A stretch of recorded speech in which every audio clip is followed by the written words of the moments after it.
वेगवेगळ्या प्रकारचे साप, समोर अजगर,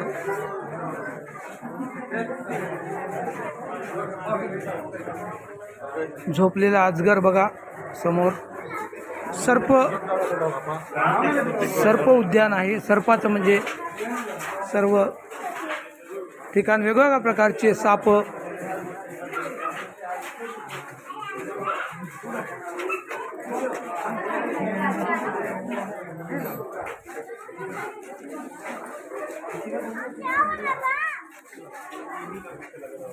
छोटे मोठे लहान धामी नाग कोबरा सर्व नमुन्याचे साप सर्प एक से एक म्हणजे पाण्यातले झाडावर चढणारे अजगर सर्व सापाचं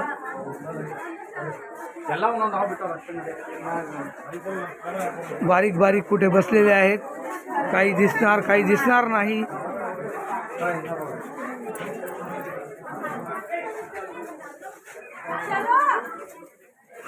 सर्व ईश्वराने बनवलेली सुंदरशी सृष्टी. सर्व प्रकारचे प्राणी पशु पक्षी हे सर्व काही या मानव जन्मामध्ये बघण्यास मिळतं. मी अमूल्य वेळ माझा काढून भारत भ्रमण पूर्ण कंप्लीट केलं आणि आज गुगलवर माझं नाव दर्ज झालं बेस्ट ऑफ 5मध्ये. भारत भ्रमण किया हुआ युवक म्हणलं की गुगल तुरंत ओमप्रकाश शर्मा परभणी हे नाव गुगलवर येऊन जातं. मित्रांनो, गुगलने नोंद घेतलेली आहे.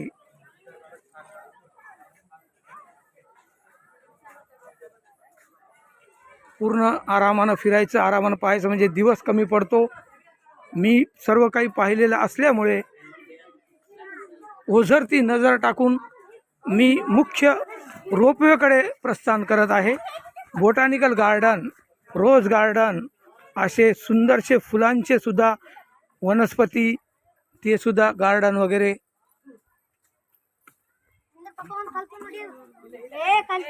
ही मगर आहे मित्रांनो. मगर आपण बघू शकता.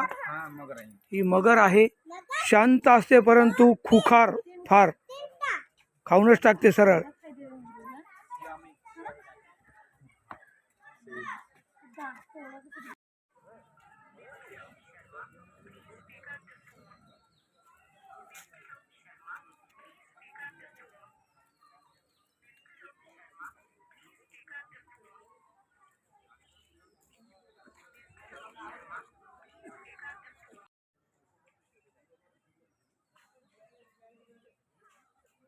हुप्पू म्हणतात त्याला, हुपेटायटिस पाण्यामध्ये असतात आणि जमिनीवरही असतात. हुप्पू हे झूलॉजिकल पार्क. हा रस्ता आता सरळ रोपवेकडे जात आहे. रोपवे आणि मी रोपवेकडे प्रस्थान. मित्रांनो,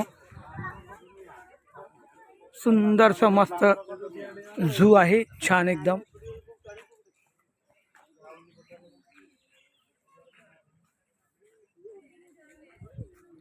ओरिसा नंदकानन चिडियाघर. भुवनेश्वरला आल्यानंतर, जगन्नाथपुरीला आल्यानंतर आपण हे झू आवर्जून बघावं, यावं. लहान लेकरांनाही झू दाखवावं. फिरलंच ज्ञान वाढतंय, फिरलंच माहिती होते.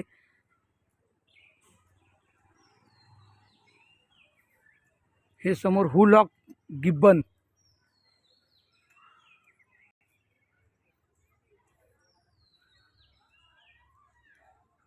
सर्व झू फार मोठे मोठे असतात, 5-5, 7-7 किलोमीटर.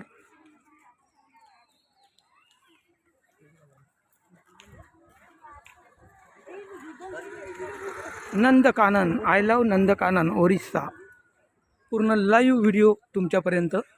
बघा किती नमुन्याचे पशुपक्षी, बदक असो, हंस असो, विविध प्रकारचे पशुपक्षी, अनेक नमुन्याचे.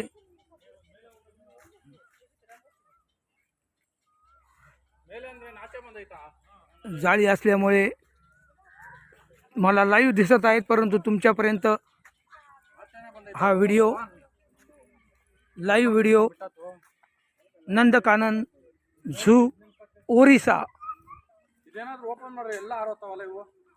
रोपवेला सुद्धा तिकीट आहे 135 रुपये आणि हे झू बघण्यासाठी सुद्धा 100 रुपये तिकीट आहे. प्रत्येक झू, पॅलेस, किल्ले सर्व ठिकाणी तिकीट्स असतातच, काही ठिकाणीच नसतात क्वचित. बाकी भारत भ्रमण करताना प्रत्येक ठिकाणचे तिकीट 100, 50, 200, 20, कुठं 500 असं हर जागेवर भारत भ्रमण करताना मी स्वतः खर्च होतोच मित्रांनो. टूर म्हणलं की खर्च होणारच, परंतु जे बघायला मिळतं ते अविस्मरणीय असतं. अविस्मरणीय, बिलकुल अनफॉर्गेटेबल मोमेंट्स. मी भारत भ्रमण टोटल 11 वर्ष सतत फिरत राहिलो आणि टप्प्याटप्प्यानं पूर्ण भारत देश फिरलो. टोटल 29 राज्य आणि 7 केंद्रशासित प्रदेश, सर्व धर्मसमभावातील सर्व मंदिर, गुरुद्वारे, चर्च, बौद्ध स्तूप, हिंदू मंदिरे, सर्व गार्डन, पॅलेस, सर्व मस्जिद, सर्व काही ए टू झेड. टोटल जैन समुदायातील सुद्धा सर्व तीर्थंकर मंदिरे सर्व पाहिले, फिरलो मी. वातावरण एकदम कूल आहे, थंड वातावरण आहे, शांत एकदम मस्त, ऊन नाही बिलकुलही, बेस्ट वातावरण आजचा हा सुंदर. म्हणजे म्हणतात ना, देवच भल्यावर. मी फिरत राहतो, उन्हाळा आला की मी सरळ उत्तराखंड, हिमाचल, थंड ठिकाणी मी दरवर्षी महिना म्हणजे मार्च, एप्रिल, मे, जून 4 महिने माझे टूर तर सततच होते. यावर्षीचा हा माझा 15 दिवसाचा टूर. ओरिसा, गुवाहाटी, कामाख्या, अरुणाचल प्रदेश, तवांग आणि इतर अनेक ठिकाण. अनेक पर्यटक बघण्यासाठी येतात, फोटोग्राफी वगैरे चालूच असते.